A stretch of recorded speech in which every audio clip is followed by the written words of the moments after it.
Bismillahirrahmanirrahim. Assalamualaikum warahmatullahi wabarakatuh. Jumpa lagi dengan saya di Abil Maywa Channel. Jadi teman-teman, channel ini merupakan channel pendidikan tempat kita berbagi tentang aplikasi pendidikan, Microsoft Office, serta tips dan trik komputer. Jadi pada video kali ini kembali lagi admin akan berbagi sebuah video informasi terkait P3K Guru tahap yang kedua tahun 2021, yang mana judul video kita di sini adalah 5 aturan resmi optimalisasi formasi untuk guru honorer yang lulus passing grade tetapi tidak lolos formasi P3K Guru. Oke, tanpa berlama-lama lagi kita langsung saja ke videonya.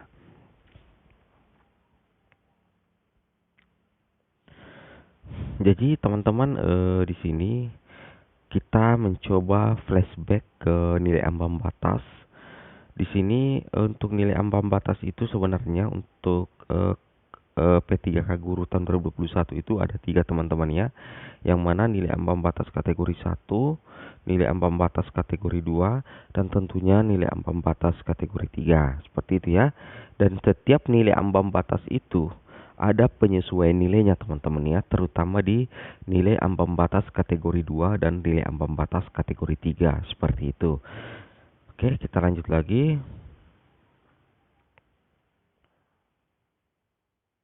Nah, ketika teman-teman mencapai nilai ambang batas, baik itu nilai ambang batas 1, nilai ambang batas kedua, atau nilai ambang batas ketiga, ternyata itu bukan jaminan bahwa teman-teman akan menjadi ASN P3K. Karena di sini ada dua kemungkinan yang terjadi, apakah tidak lolos sama sekali passing grade dan tidak lolos formasi.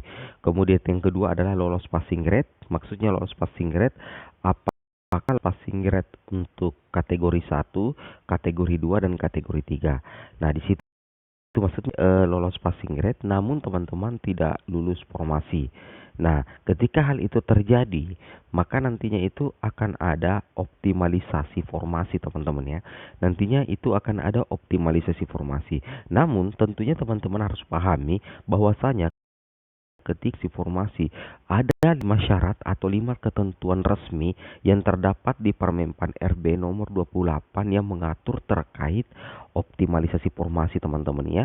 Nah, di sini kita akan coba kupas tuntas ya, yang menjadi persyaratan ketentuan untuk optimalisasi formasi, seperti itu ya.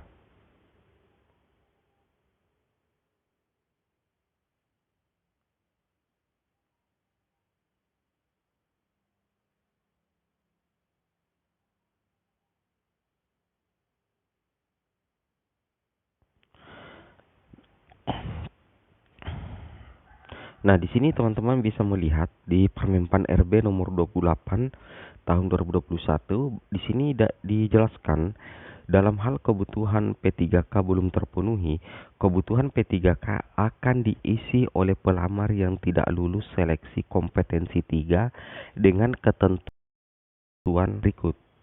Ada ketentuan pertama di sini teman-teman ya. Yang pertama, memenuhi nilai ambang batas dan tentunya berperingkat terbaik.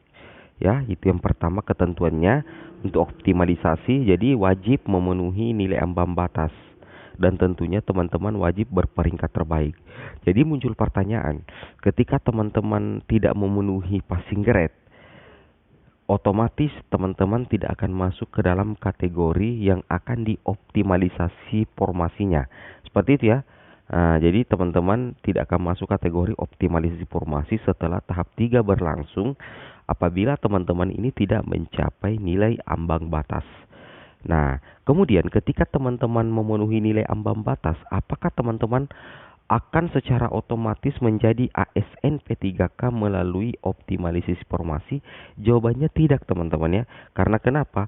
Ketika optimalisasi formasi, maka akan dicari guru honorer yang memenuhi nilai ambang batas sekaligus berperingkat terbaik.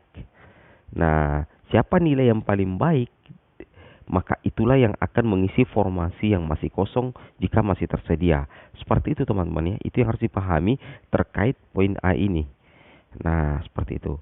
Kemudian, poin B adalah jabatan yang diisi adalah jabatan yang belum terpenuhi pada bentuk satuan pendidikan lain yang sama dengan jumlah jabatan dan bentuk satuan pendidikan yang dipilih pelamar pada seleksi kompetensi 3. Nah, jadi teman-teman harus pahami eh, bahwasanya untuk jabatan yang akan diisi pada saat optimalisasi formasi itu adalah jabatan yang belum terpenuhi pada bentuk satuan pendidikan lain yang sama dengan jabatan dan bentuk satuan pendidikan yang dipilih pelamar pada seleksi kompetensi 3. Nah, seperti ini maksudnya. Misalkan teman-teman melamar di seleksi tahap ketiga ini, teman-teman itu melamar formasi guru kelas SD. Nantinya, pada saat optimalisasi formasi, maka jabatan yang akan teman-teman isi ketika memenuhi nilai ambang batas dan berperingkat terbaik adalah jabatan yang sama ketika teman-teman melamar formasi P3K tahap yang ketiga, misalkan guru kelas, maka dioptimalisasi nanti itu akan disesuaikan dengan ijazah dan serdik teman-teman, yaitu formasi guru kelas SD. Seperti itu ya. Nah, kemudian poin C, bentuk satuan pendidikan yang akan diisi berada dalam satu wilayah kewenangan penyelenggaraan pendidikan. Nah, tentunya seperti ini teman-teman ya. Misalkan teman-teman melamar di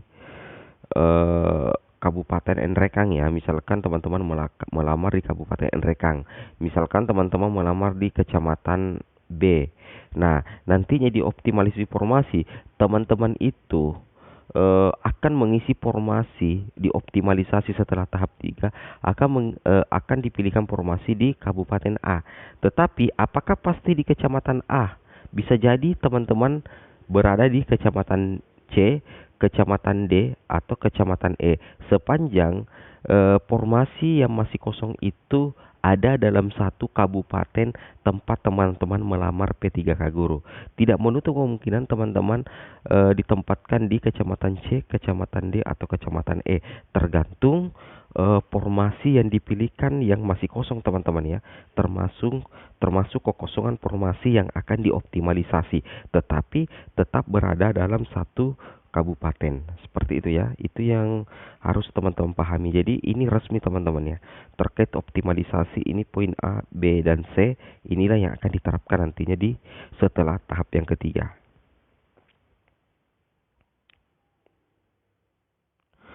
Kemudian dua lagi teman-teman ya, ada dua ketentuan lagi. Ini yang pertama, kemudian ini yang pertama. Jadi ketentuan yang kedua adalah metode penentuan sekolah yang akan dipenuhi kebutuhannya sebagaimana dimaksud pada ayat 7 akan ditentukan oleh kementerian yang menyelenggarakan urusan pemerintahan di bidang pendidikan, kebudayaan, riset, dan teknologi. Jadi terkait dengan metode penentuan sekolah yang akan dipenuhi kebutuhannya, misalkan terkait dengan optimalisasi formasi, maka nantinya itu yang akan menentukan adalah Kemendikbudristek, bukan Kemenpan RB, bukan BKN teman-teman ya, tetapi yang menentukan metode penentuan sekolah yang akan dipenuhi kebutuhannya 100% akan dilaksanakan oleh Kemendikbudristek. Seperti itu ya. Oke, kemudian yang kelima, hasil seleksi kompetensi 3 dan wawancara itu menjadi tanggung jawab panitia penyelenggara seleksi dan disampaikan kepada ketua pansel secara daring. Seperti itu teman-teman ya. Itu yang harus teman-teman pahami sekalian. Nah, di sini teman-teman untuk pelengkap atau kita flashback sedikit di pasal 38, pelamar pada seleksi kompetensi 3 dinyatakan lulus jika nilai yang diperoleh memenuhi nilai ambang batas sebagaimana maksud dalam pasal 27 dan tentunya berperingkat terbaik. Nah, berarti menggunakan sistem perankingan di tahap kedua dan tentunya tahap ketiga. Nilai yang diperoleh sebagaimana dimaksud pada ayat pertama dapat ditentukan dari nilai terbaik di antara nilai sebagai berikut. Nilai seleksi kompetensi 2, 1, nilai seleksi kompetensi 2, dan nilai seleksi kompetensi 3. Jadi di pasal 38 ada keistimewaan tersendiri teman-teman ya untuk seleksi tahap ketiga, karena nantinya nilai ambang batas yang bisa diambil yang terbaik itu ada 3. Yang pertama nilai seleksi kompetensi 1, nilai seleksi kompetensi 2, dan tentunya nilai seleksi kompetensi 3. Seperti itu teman-teman ya. Oke. Oke teman-teman, mungkin cukup sampai di sini videonya. Assalamualaikum warahmatullahi wabarakatuh.